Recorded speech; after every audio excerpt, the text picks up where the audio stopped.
Department of fertilisers के joint secretary Krishnakant Pathak ने एक राउंड टेबल में कहा कि भारत के पास 2 करोड़ टन से ज्यादा फर्टिलाइजर का स्टॉक है, लेकिन उसकी एक कॉस्ट है। वॉर से पहले जो कॉस्ट 2 लाख करोड़ थी वो अब 3 लाख करोड़ से अधिक हो सकती है। बिजनेस स्टैंडर्ड की एक रिपोर्ट के मुताबिक इस फाइनेंशियल ईयर में फर्टिलाइजर सब्सिडी बिल 70,000 करोड़ बढ़कर 2.41 लाख करोड़ हो सकता है।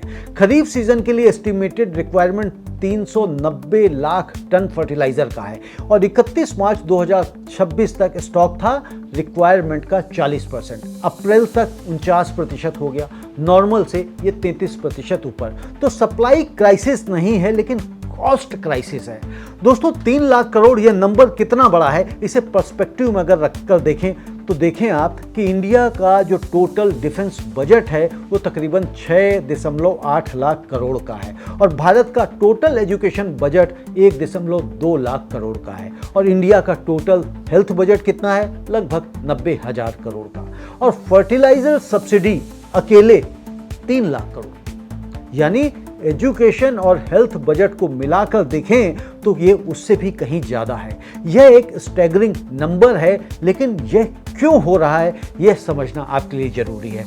हॉर्मुज चेन और फर्टिलाइजर का कनेक्शन, केयरएज ने साफ कहा, स्ट्रेट ऑफ हॉर्मुज के अराउंड जियोपॉलिटिकल डिसरप्शन ने इंडिया की डीप इंपोर्ट डिपेंडेंस एक्सपोज की है। फर्टिलाइजर वैल्यू चेन में अमीनिया, सल्फर, यूरिया, डीएपी सब के ग्लोबल प्राइसेस सर्ज हुए हैं। भारत सालाना 70 मिलियन टन फर्टिलाइजर कंज्यूम करता है, इसमें नाइट्रोजन सबसे ज़्यादा है, करीब 40 million tonne urea, 10 million tonne DAP. अब ये सोर्सेस कहाँ से आते हैं ये भी समझना जरूरी है आपके लिए। यूरिया आता है कतर से, ओमान से, सऊदी अरेबिया से, यूएई से, यह सब हॉर्मुज के उस पार है।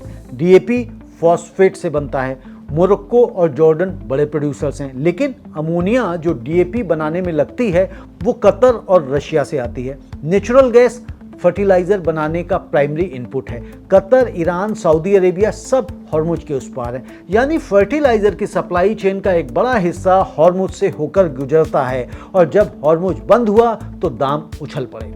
रेड सी क्राइसिस में डीएपी 568 से $587 पर टन हो गया, यूरिया $333 से $402 पहुंच गया। दोस्तों हॉर्मुज क्राइसिस इससे कहीं बड़ी है।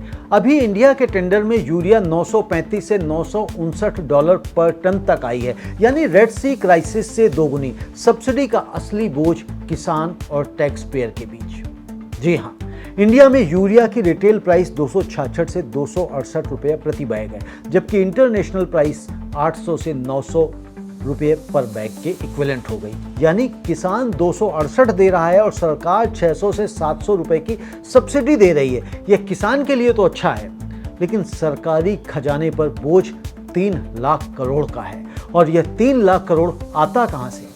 टैक्सेस से, यानी अल्टीमेटली टैक्स पेयर की जेब से ही आता है। तो इसका सॉल्यूशन क्या है? तो पहला है कि डोमेस्टिक प्रोडक्शन बढ़ाई जाए। 2022 में सरकार ने कहा था 2025 तक यूरिया इंपोर्ट्स खत्म करेंगे, समाप्त करेंगे। 5 नए प्लांट्स लगाने का प्लान भी बना, 6.5 मिलियन टन एनुअल प्रोडक्शन, लेकिन यह प्लान पूरी तरह से एग्जीक्यूट नहीं हुआ। जितना होना था उतना नहीं हुआ। अगर डोमेस्टिक यूरिया प्रोडक्शन बढ़ी होती तो आज हॉर्मुज की डिपेंडेंसी इतनी नहीं होती। और दूसरा, सप्लाई चेन डाइवर्सिफाई करे। गवर्नमेंट में कंसोर्टियम अप्रोच से 13.5 लाख टन डीएपी और 7 लाख टन एनपीके सिक्योर किया है। Morocco, Jordan, Russia alternate sources के जरिए। यह सही दिशा है, लेकिन लॉन्ग टर्म में और ज़्यादा डाइवर्सिफिकेशन चाहिए। और तीसरी बात, ऑर्गेनिक फार्मिंग को मेन स्ट्रीम करना चाहिए।